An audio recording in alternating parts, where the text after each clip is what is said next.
بسم اللہ الرحمن الرحیم۔ السلام علیکم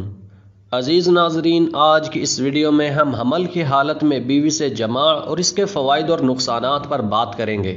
اور ساتھ ہم آپ کو بتائیں گے کہ کیا اس وقت جماع کرنا مکروہ ہے یا عورت کو کوئی نقصان ہوگا یا پھر بچہ جلد پیدا ہو جائے گا۔ حمل کے عرصے میں خاوند کے لیے بیوی سے کب جماع سے اجتناب کرنا واجب ہوتا ہے، اور کیا خاص کر حمل کے پہلے 3 ماہ کے دوران بیوی سے جماع کرنے سے بچے کے لیے نقصان ہوتا ہے؟ تو عزیز ناظرین، ہر وقت اور ہر حالت میں بیوی سے لطف اندوز ہونا جائز ہے، مگر یہ کہ جس سے شریعت نے منع کیا ہے کہ دبر میں وطی کرنا حرام ہے، اور اسی طرح حیض یا نفاس کی حالت میں بھی جماع کرنا حرام کیا گیا ہے۔ رہا مسئلہ حاملہ بیوی کا، تو اس سے جماع کرنے کی حرمت کی کوئی دلیل نہیں ہے، لیکن اگر خدشہ ہو کہ بچے کو ضرر یا نقصان پہنچے گا، اور اس ضرر کا اندازہ بھی تجربہ کار لیڈی ڈاکٹر ہی لگا سکتی ہے۔ اللہ تعالیٰ کا فرمان ہے، تمہاری بیویاں تمہاری کھیتی ہیں، تم اپنی کھیتی میں جہاں سے چاہو آؤ، سورہ بقرہ۔ جب حمل کو ضرر اور نقصان نہ ہو تو حاملہ عورت سے جماع کرنے میں کوئی حرج نہیں، بلکہ حائضہ عورت سے جماع کرنا ممنوع ہے۔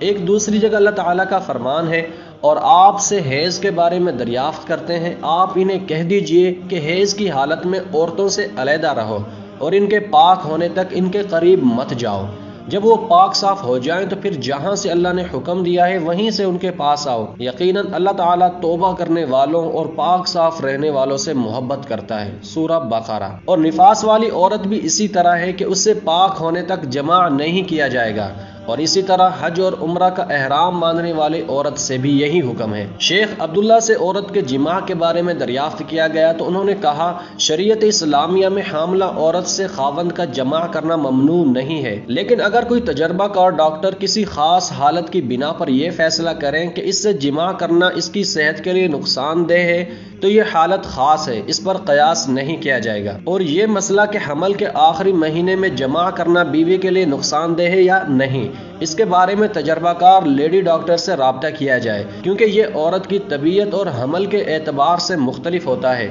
اور حمل کے نتیجہ میں پیدا ہونے والے اثرات کے اعتبار سے ہوگا، جو کہ مختلف ہوتے ہیں، اور اسے ماہر لیڈی ڈاکٹر ہی بتا سکتی ہے۔ لیکن اصل مسئلہ یہی ہے کہ حمل کی حالت میں جماع کرنے سے نہ تو عورت کو کوئی نقصان ہے اور نہ ہی بچے کو کوئی ضرر ہوتا ہے، بلکہ نبی کریم صلی اللہ علیہ وسلم نے تو پیٹ میں پائے جانے والے بچے کو کھیتی سے مشابہت دی ہے، اور آدمی کی منی کو اس پانی سے جو اس کھیتی کو لگایا جاتا ہے۔ یہ اس بات کی دلیل ہے کہ آدمی کے پانی سے ماں کے پیٹ میں بچے کو فائدہ ہوتا ہے، جس کا معنی یہ ہوا کہ حالت حمل میں بیوی کے ساتھ جماع کرنا اور رحم میں انزال کرنے سے فائدہ ہوتا ہے، نقصان نہیں۔ بلکہ امام احمد رحمہ اللہ کہتے ہیں، وطی بچے کی سماعت اور بصارت میں اضافے کا باعث بنتی ہے۔ رہا مسئلہ یہ کہ بچے کی پیدائش جلدی ہو جاتی ہے، یہ قول صحیح نہیں ہے، مگر یہ کہ اگر جماع بڑی زبردستی اور شدت سے کیا جائے اور عورت کا رحم کمزور ہو تو پھر ہو سکتا ہے کہ بچے کی پیدائش جلدی ہو جائے۔ اسی لیے خاوند کو چاہیے کہ وہ اپنی حاملہ بیوی کی نفسیات کا بھی خیال کرے،